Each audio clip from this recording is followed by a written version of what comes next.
Conheça Alexander Henderson. Deus usou ele na Escócia. Ele disse às pessoas para confiarem e obedecerem a Deus. Mas ele não começou assim.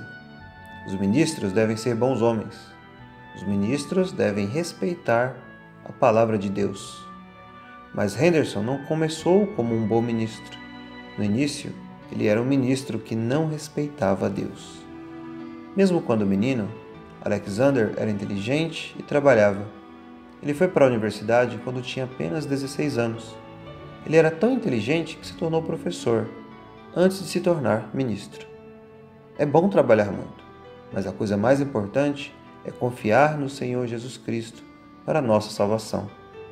Todo ministro deve ser um verdadeiro crente primeiro. Isso significa que eles devem confiar somente em Cristo para a salvação, e não em suas próprias obras. Eles só podem ensinar às pessoas o caminho certo se tiverem confiado em Cristo por si mesmos. Mas Alexander Henderson tornou-se ministro, apesar de não ter feito isso. As pessoas na igreja, onde ele seria ministro, ficaram muito chateadas. Eles não o escolheram para ser seu ministro.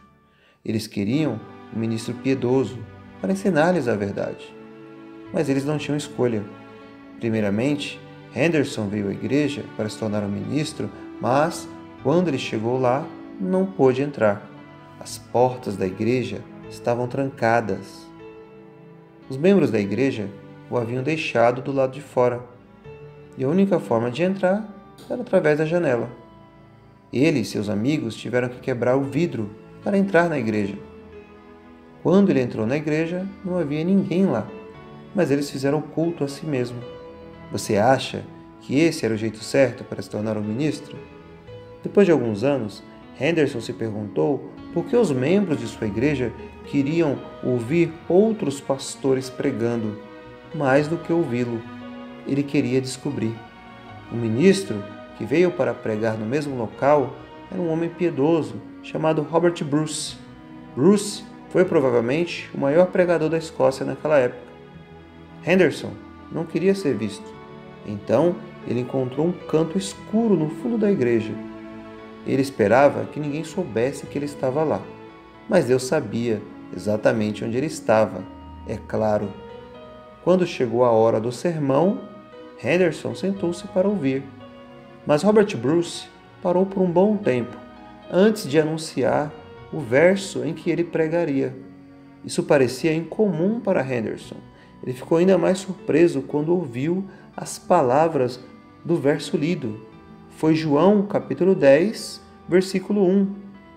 Este versículo diz que Jesus Cristo é o bom pastor e a porta para o curral das ovelhas. Também diz que há falsos pastores no meio do povo de Deus. Esses homens infiéis tentarão entrar no curral de um jeito diferente, não através da porta. Henderson tinha se tornado um ministro entrando em sua igreja pela janela, sem entrar pela porta. Quão envergonhado ele se sentiu. Henderson tornou-se ministro quando não deveria, mas Deus concedeu-lhe misericórdia e deu-lhe um novo coração. Deus trabalhou em sua vida para mudá-lo. Foi quando Henderson se tornou um verdadeiro crente e começou a ensinar a Bíblia ao seu povo fielmente. Ele encontrou um amigo em um ministro piedoso que morava perto dele. Henderson poderia aprender com ele como ler as Escrituras. Deus transformou Alexander Henderson em um ministro piedoso que lia a Bíblia com cuidado. Ele se tornou um dos ministros mais importantes que a Escócia já teve. Depois de sua conversão, ele passou a vida falando às pessoas sobre o Senhor e como confiar nele e obedecê-lo. Ele era inteligente e Deus usou ele para fazer grandes coisas. Todo mundo precisa de um novo coração, assim como Alexander Henderson. Todos nós queremos seguir nosso próprio caminho, mas Deus pode nos mudar. Então, vamos querer obedecê-lo. Ore a Deus por um novo coração. Alexander Henderson foi transformado através do ouvir a palavra de Deus. Precisamos ler a Bíblia e ouvi-la sendo explicada na igreja.